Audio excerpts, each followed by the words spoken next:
नेपाल की ऊंची दूर-दराज चट्टानों पर साल में सिर्फ 2 हफ्तों के लिए एक बहुत ही अनोखा और कह सकते हैं नशीला शहद काटा जाता है। तो चलिए आज इसी के बारे में पता लगाते हैं। जरा सोचिए, एक ऐसा शहद जो सिर्फ मीठा ना हो बल्कि दिमाग को एक ऐसी यात्रा पर ले जाए जिसकी कोई कल्पना भी नहीं कर सकता। यही है पागल शहद का असली राज। देखिए, इस शहद की सबसे अजीब बात इसका दोहरापन है। अगर सही मात्रा में लिया जाए तो ये एक दवा है, लेकिन बस 1 चम्मच ज्यादा और यही शहद एक जानलेवा जहर में बदल जाता है। तो चलिए अब जरा गहराई से समझते हैं कि आखिर इस शहद में ऐसा है क्या जो इसे इतना ताकतवर और खतरनाक बनाता है। तो इसकी सारी शक्ति का राज है एक केमिकल जिसका नाम है ग्रेयानोटॉक्सिन। ये एक तरह का न्यूरोटॉक्सिन है जो हिमालय में खिलने वाले खास रोडोडेंड्रॉन फूलों के रस में पाया जाता है, और यही वो चीज है जो इसे इतना अनोखा और खतरनाक बनाती है।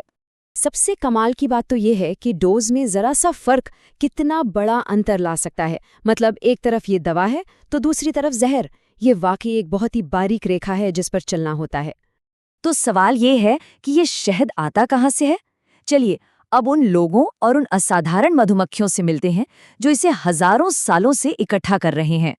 ये हैं नेपाल की गुरुंग जनजाति के लोग, जो कई सदियों पहले तिब्बत से आकर यहाँ बस गए थे। पता है, ये एक 7,500 साल पुरानी परंपरा के आखिरी रखवाले हैं। आज भी उनके शहद निकालने के तरीके वही हैं जो हजारों साल पहले हुआ करते थे।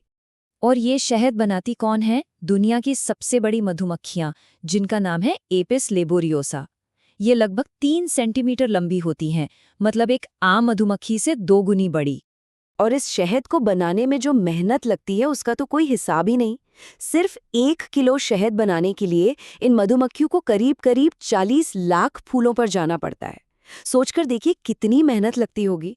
तो चलिए अब इस कहानी के सबसे कह सकते हैं एडवेंचर वाले हिस्से पर चलते हैं। ये खतरनाक शहद का शिकार होता कैसे है। ये शिकारी कोई छोटी मोटी चढ़ाई नहीं करते। हम बात कर रहे हैं करीब 100 मीटर यानी 300 फीट से भी ज्यादा ऊंची सीधी चट्टानों की। ये कोई मजाक नहीं, ये एक जानलेवा काम है। ये जो पूरा प्रोसेस है ना, वो सुनने में ही खतरनाक लगता है। सबसे पहले हाथ से बांस की रस्सी वाली सीढ़ी बनाई जाती है।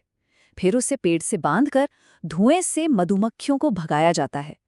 और ये सब करते हुए वे उन विशाल मधुमक्खियों के 100 से भी ज्यादा डंक सहते हैं। उनकी पूरी जिंदगी बस एक रस्सी के सहारे टिकी होती है। एक गलत कदम और सब खत्म। यहाँ दांव पर सिर्फ शहद नहीं बल्कि जिंदगी लगी होती है। तो सवाल ये है कि इतनी जान जोखिम में डालने के बाद जब ये शहद मिलता है तो होता क्या है, इसका अनुभव कैसा होता है। पहली बार जब इसे कोई चखता है तो पहले तो हल्का कड़वा, फिर मीठा सा टेस्ट आता है। लेकिन उसके तुरंत बाद एक अजीब सी झुनझुनी महसूस होती है जो पूरे शरीर में फैल जाती है, और मुंह में एक जलन होती है, मानो कुछ बहुत ही तीखा खा लिया हो। और कमाल की बात यह है कि इसका असर हर इंसान पर बिल्कुल अलग होता है। एक ही शहद से एक व्यक्ति को समय का एहसास ही नहीं रहा तो दूसरा बुरी तरह बीमार पड़ गया, और वहीं गांव की एक बुजुर्ग महिला, उसे कोई बुरा असर नहीं हुआ बल्कि वो एकदम खुश और फोकस्ड महसूस कर रही थी। अच्छा, तो साइंटिफिक तौर पर होता क्या है? ये जो ग्रेनोटॉक्सिन है, ये हमारे शरीर के सोडियम चैनलों को गड़बड़ कर देता है। आसान भाषा में समझें तो हमारे दिमाग से शरीर तक सिग्नल भेजने वाले लाखों छोटे छोटे स्विच होते हैं। ये टॉक्सिन उन स्विच को एक तरह से जाम कर देता है। बस दिमाग और शरीर का कनेक्शन टूट जाता है, जिससे सुन्नपन और लकवे जैसे लक्षण दिखते हैं।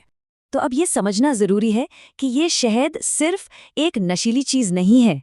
इसके पीछे एक बहुत गहरी सांस्कृतिक और ऐतिहासिक विरासत है। इसका इतिहास हजारों साल पुराना है। सोचिए, 7,500 साल पुरानी गुफाओं में बने चित्रों से लेकर 6-7 ईसा पूर्व में रोमन सैनिकों के खिलाफ इसे एक जैविक हथियार की तरह इस्तेमाल करने तक, और आज ये गुरुंग जनजाति की एक खत्म होती परंपरा बन गई है। और यहीं पर एक कड़वी सच्चाई भी सामने आती है। जो शिकारी अपनी जान पर खेल कर इसे लाते हैं, उन्हें 1 किलो के $50 भी नहीं मिलते, और वहीं बाजार में सिर्फ 200 ग्राम शहद $400 से ज्यादा का बिकता है। ये फर्क वाकई चौंकाने वाला है। तो ये सब हमें एक बहुत ज़रूरी सवाल पर लाकर खड़ा कर देता है। जैसे जैसे ये शहद दुनिया भर में मशहूर हो रहा है, क्या ये प्राचीन और खतरनाक परंपरा इस नई मांग के आगे टिक पाएगी या हमेशा के लिए बदल जाएगी? ये एक सोचने वाली बात है।